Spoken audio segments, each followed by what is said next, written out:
During arguments over the federal forfeiture action demanding the $30,000 paid to defense attorney Curtis Vandeveld, U.S. Attorney Karen Johnson this afternoon said the case came to the U.S. Attorney on a referral of an official corruption case. That referral was made in April, nearly 3 months after the Guam Police Department seized more than $160,000 in alleged drug funds from Gaho's body shop in Barrigada. Johnson declined to elaborate on the remark after court. Attorney Curtis Vandeveld. The official corruption referral, I believe, had to do with the fact that there were, in the course of the information provided by Mr. Gaho, it indicated unlawful activities of certain Guam Police Department officers. Vandeveld was paid the $30,000 for his role in negotiating a plea agreement for Gaho, who had been arrested for dealing ice.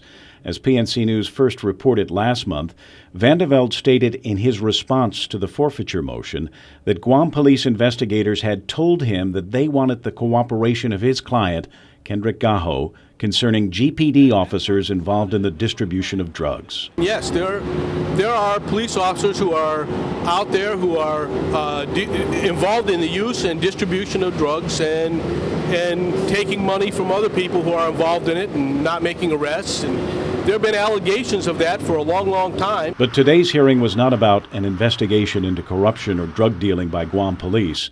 It was a show cause hearing called to determine why Vandeveld should not be held in contempt for not turning over the $30,000 he was paid.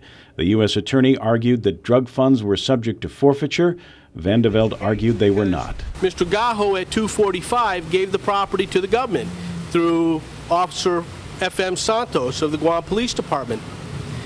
Then what happened was at 2:48 a.m., Officer Santos gave the property to me.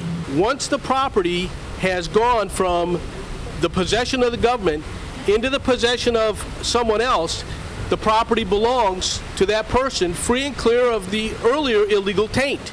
Assistant U.S. Attorney Johnson has already called the action of Chief Deputy Attorney General Phil Tydinko in turning over the cash to Vandeveld that night illegal, saying he had no right to peel off $30,000 and give it to Vandeveld.